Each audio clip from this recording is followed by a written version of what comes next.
Halo saudara-saudara, jumpa lagi dengan komentator gadungan di sini. Dengan komentator yang gadungan. Seperti biasa saudara-saudara, kalau kita sudah bertemu pasti akan ada yang kita bicarakan. Dan kebanyakan tidak berguna. Bebas saja saudara-saudara, yang penting sopan. Dan saudara-saudara, hari ini saudara-saudara kita akan bicara pemanggilan pemain timnas Indonesia untuk FIFA Matchday melawan tim nasional Burundi. Burundi dari Afrika, peringkat 141 FIFA. Sementara Indonesia peringkat 151. Pertandingan akan digelar di Stadion Patriot Candrabaga di Bekasi tanggal 25 dan 28 Maret minggu depan. Kenapa di Bekasi? Karena rumput di Stadion Gelora Bung Karno rusak gara-gara konser Blackpink. Dan harus diperbaiki untuk Piala Dunia U20. Jadi mainnya di Bekasi. Nah, seperti apa skuad, apa pemain yang dipanggil Sintayong untuk kali ini akan kita bahas di edisi kali ini saudara-saudara. Karena ada beberapa hal yang menarik, beberapa hal yang mengejutkan, ada juga yang biasa-biasa aja. Pokoknya ada 28 pemain semuanya, dari lokal maupun dari pemain abroad, pemain yang main di luar. Nah, seperti apa itu nanti akan kita bahas di edisi kali ini saudara-saudara. Nah, saudara-saudara, FIFA Matchday akan kembali bergulir bulan ini pada akhir bulan. Dan seperti biasa, Indonesia juga tidak mau ketinggalan. Timnas Indonesia tidak mau ketinggalan. Tadinya Indonesia akan mencari beberapa lawan. Ya, setidaknya ada 2 lawan lah untuk 2 pertandingan FIFA Matchday itu. Sudah menghubungi beberapa. Pertama kita menghubungi Tajikistan. Ternyata Tajikistan punya agenda lain. Kemudian Bolivia juga punya agenda lain. Kemudian tadi setelah itu mencoba menghubungi Kenya dan Burundi. Ternyata yang bersedia hanya Burundi. Kenyanya tidak bersedia karena alasannya peringkat Indonesia rendah. Aduh ya, peringkat itu kan hanya kalau dia bertanding, kalau nggak bertanding ya di lapangan yang menentukan. Tapi mereka beranggapan begitu. Jadi akhirnya hanya dapat Burundi. Burundi itu tim nasional dari Afrika Timur. Dari Afrika Timur itu di tetangganya Rwanda, Kenya. Itulah tetangga-tetangga situ. Nah, itu Burundi 2 pertandingan. Walaupun melawan Burundi saudara-saudara, Burundi itu peringkat 41. Jangan salah, Burundi itu punya pemain-pemain internasional yang bagus. Salah satunya yang pernah main di West Bromwich Albion, Saido Beharino atau siapalah itu. Dia dulu temannya Harry Kane di timnas Inggris U21 itu. Terus ada Yusuf, siapa itu main di Nice di Prancis di Ligue 1, pemain belakang. Terus ada banyak lah pemain-pemain dari Eropa, ada 5, 6, 7 pemain yang main di Eropa itu. Eropa baik di Liga 1 Eropanya, di negara-negara besar maupun negara-negara kecil ya. Ini tim yang bagus lah mereka. Jadilah ya bisalah Indonesia bertanding itu ya pantas lah gitu. Maksudnya seimbang lah, seharusnya seimbang. Karena peringkatnya cuma selisih 10 kan, nggak terlalu beda jauh, nggak jomplang misalnya lawan Senegal atau lawan Kamerun itu kan jaraknya terlalu jauh. Tapi ini lawan Burundi ya bisa. Maksudnya seimbang gitu sudah.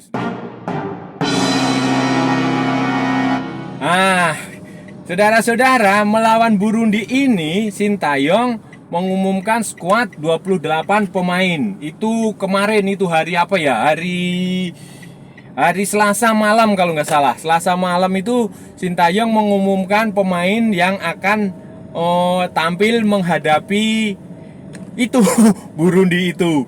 Nah, ada banyak hal yang menarik di situ saudara-saudara.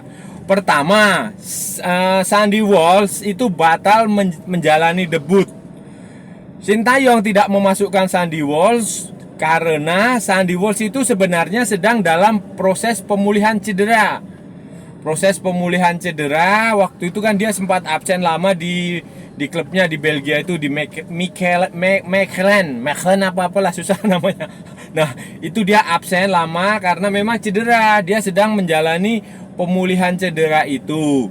Kemudian jadi dia nggak dipanggil, dan sebelum keputusan diambil kan Sintayong juga udah menghubungi Sandy Walsh, sudah bertanya gimana bos kondisimu. Ternyata Sandy Walsh juga saya udah berusaha pak, tapi ini kayaknya cederanya sudah sehat, tapi dia kan baru pemulihan. Nah, proses pemulihan ini kan butuh waktu lama karena menyangkut fisik, menyangkut macam-macam lah, karena dia lama nggak main kan, otomatis dia harus bugar lagi. Nah, itu salah satu alasan mengapa Sandy Walsh tidak dipanggil ke pemusatan latihan kali ini. Ya, itu tidak masalah. Kemudian yang tidak dipanggil lagi adalah Marcelino Ferdinand. Nah, ini Marcelino Ferdinand tidak dipanggil ini tanda tanya saudara-saudara. Tanda tanya dalam arti begini loh.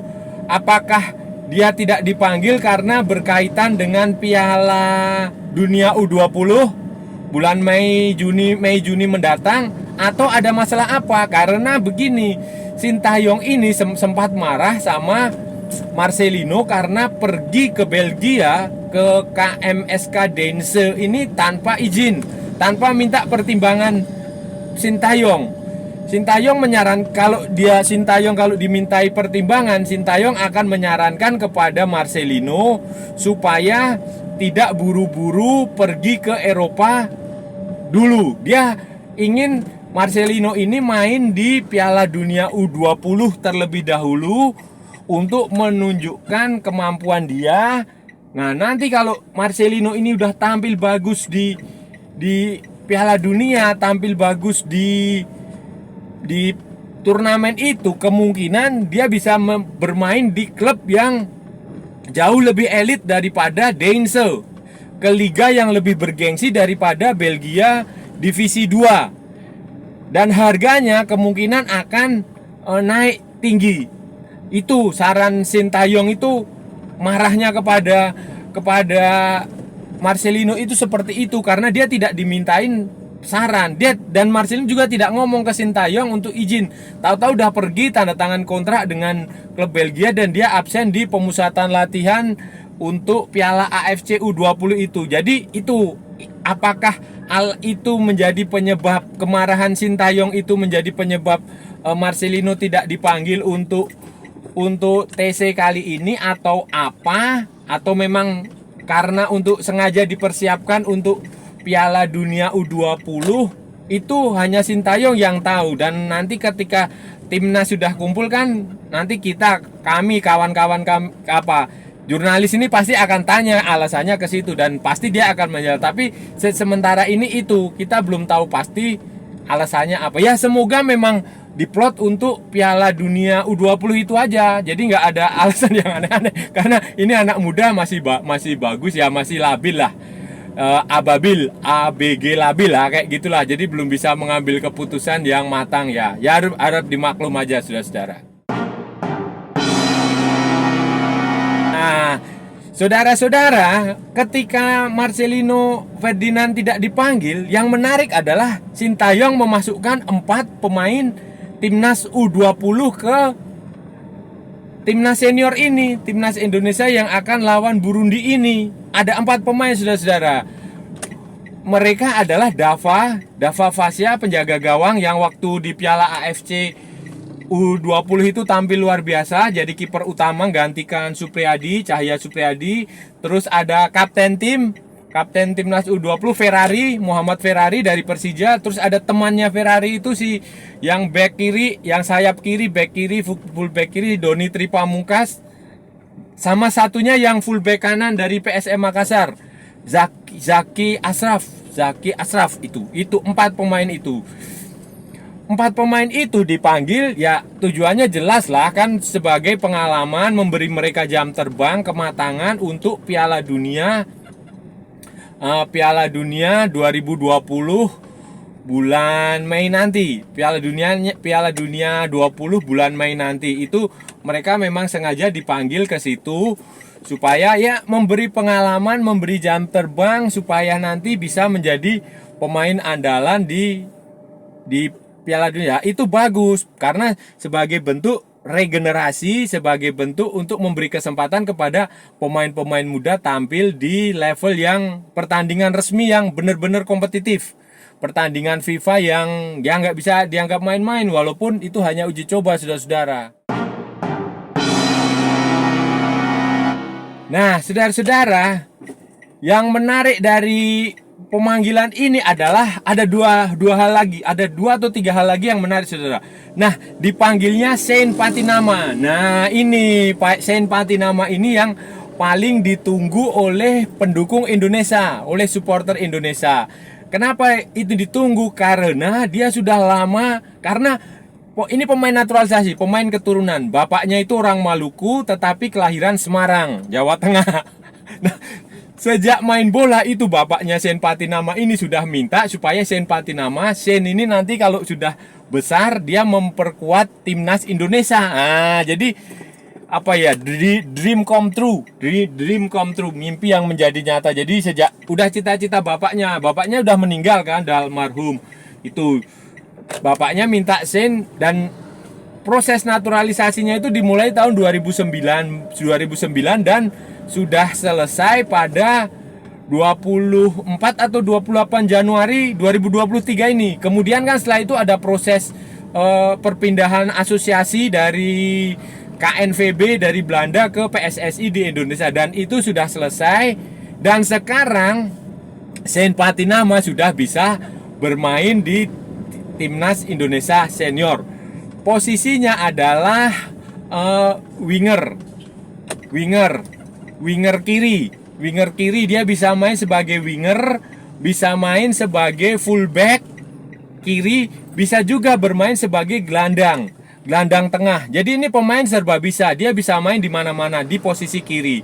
Dan kemampuannya juga lumayan. Dia adalah jebolan dari Jong Utrecht. Pernah juga di Akademi Ajax di The Tucoms di Ajax, dia pernah main di situ. Kemudian sekarang main di Norwegia di Viking FK. Ini akan menjadi yang dinanti-nanti supporter Indonesia itu menanti Sean Patinama. Sebenarnya ada 2 yang dinanti, Sean Patinama sama Sandy Walsh. Tapi Sandy Walsh tidak bisa main karena ya itu tadi yang saya bilang, seperti yang saya bilang pertama, karena cedera. Jadi Sean Patinama ini akan menjadi ya angin segar lah. Nanti kan di situ di sektor kiri itu ada Pratama. Kebetulan Pratama Arhan ini sekarang jarang mendapat kesempatan tampil di Tokyo Verdy. Nah, ini kan akan seperti apa? Apakah sentuhannya juga hilang atau bagaimana? Apalagi kemarin waktu Piala AFF itu kan Pratama bermain kualitasnya tidak terlalu bagus lah, beda dengan waktu Piala AFF 2020. Waktu itu dia bagus sekali. Nah, ini akan menarik seperti apa? Apakah Pratama duduk di bangku cadangan yang main Sean Patinama, atau Pratama main, Sean Patinama juga main kalau di sektor gelandang sayap. Apalagi di posisi sayap ini juga ada Yance dan Yakob Sayuri, 2 pemain kembar dari PSM yang mendapat kesempatan main di timnas. Yance ini baru pertama dipanggil ke Sintayong. Kalau Yakob kemarin sudah ikut ke Piala AFF 2022 kemarin. Ini akan menarik, saudara-saudara. Ini akan menarik seperti apa untuk dinantikan, seperti apa Sean Patinama ini tampil bersama dengan Timnas Indonesia Timnas senior lah. Dan ini adalah pertandingan resmi, sudah pasti akan dilepas oleh oleh klubnya kan, karena ini FIFA Matchday. Dan di posisi Sen Patinama ini sebenarnya juga ada Sadil Ramdhani. Sadil Ramdhani itu sebenarnya pemain di kiri. Tapi kan di klubnya di Sabah dia main di kanan. Terus ada lagi Witan Sulaiman tuh di kiri. Bisa juga Witan di kanan. Ini akan ya menarik lah. Yang jelas kita akan menanti Sen Patinama ini akan main seperti apa, saudara-saudara. Nah, saudara-saudara, yang cukup mengejutkan lainnya adalah Riko Simanjuntak, saudara-saudara. Riko Simanjuntak ini dipanggil pertama kalinya di era Sintayong. Ini pemain kecil sekali nih, posturnya hanya 160 atau berapa, pendek, mungil tapi cepat, pemain Persija. Terakhir kali si Riko Simanjuntak ini dipanggil timnas itu waktu pertandingan di kualifikasi Piala Dunia 2022 yang waktu ketemu Malaysia, ketemu Thailand, ketemu Vietnam, ketemu Uni Emirat Arab, ketemu mana ya? Ya itu, yang waktu itu pelatihnya masih Simon McManamy. Dan yang waktu itu Indonesia bermain sangat buruk sekali, sangat jelek dan gagal kan. Kemudian si Simon McManamy diganti sama Sintayong. Terus setelah itu Riko Simanjuntak nggak pernah lagi dipanggil. Dan tampaknya sekarang dia diberi kesempatan bermain karena Persija tampil bagus. Tampil bagus di papan atas kan, waktu musim ini kan Persija sempat bersaing dengan Persib dan dengan PSM Makassar untuk bersaing di gelar juara Liga 1. Walaupun pada akhirnya karena satu dan lain hal, karena mental mereka buruk saat pertandingan tandang, akhirnya banyak kalah di tandang, gagal menang di tandang, pertandingan away, akhirnya ya poin mereka udah tertinggal jauh dari PSM. Tapi ini menarik karena ya Riko Simanjuntak itu pemain cepat, pemain lincah, dan ini baru diberi kesempatan pertama kali oleh Sintayong untuk menunjukkan kemampuan dia. Ini kita tunggu aja nanti seperti apa ini Riko Simanjuntak. Riko Simanjuntak bisa main di kiri, bisa main di kanan, tapi biasanya dia main di kiri. Kiri atau kanan ya? Ya pokoknya itulah di sayap lah, itu nanti. Nah, saudara-saudara, selain pemanggilan pemain yang menurut banyak orang, menurut banyak pengamat itu sudah tepat, ada juga sejumlah kontroversi terkait pemanggilan pemain.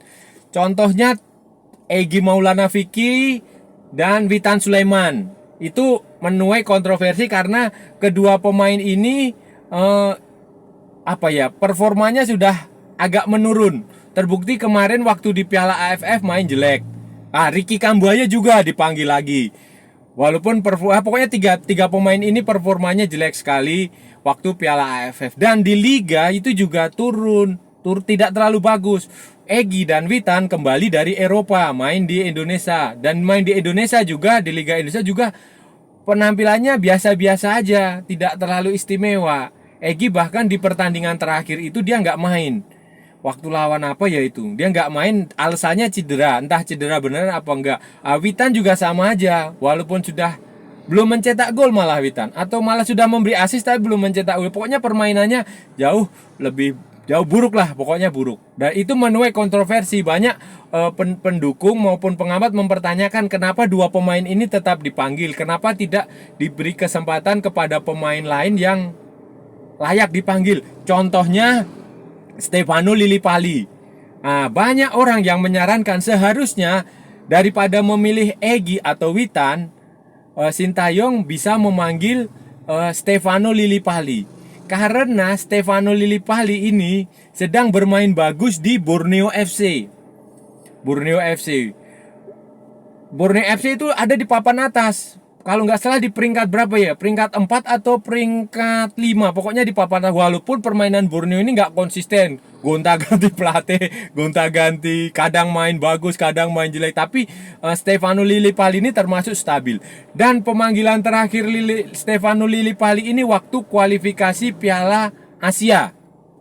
Waktu main di Kuwait itu waktu itu. Nah, walaupun dia main biasa-biasa aja, tidak mencetak gol. Kayaknya tidak mencetak gol ya. Ya mungkin dari situ Sintayong udah mengambil kesimpulan Stefano Lillipali kurang cocok atau seperti apa. Tapi setidaknya saudara-saudara, jika dibandingkan penampilan Egy Maulana Fikri atau Witan Sulaiman akhir-akhir ini atau waktu Piala AFF, Stefano Lillipali ini sebenarnya jauh lebih bagus. Jauh lebih bagus dan jauh lebih stabil, walaupun timnya angin-anginan begitu. Timnya kurang konsisten di Liga Indonesia. Tapi ya Sintayong pasti punya pertimbangan sendiri mengapa tidak memberi kesempatan Stefano Lillipali untuk bertanding, dipanggil untuk bertanding untuk FIFA Matchday kali ini. Ya itu alasan subjektif pelatih lah. Nanti kita lihat saja nanti di waktu pertandingan itu berlangsung, saudara-saudara.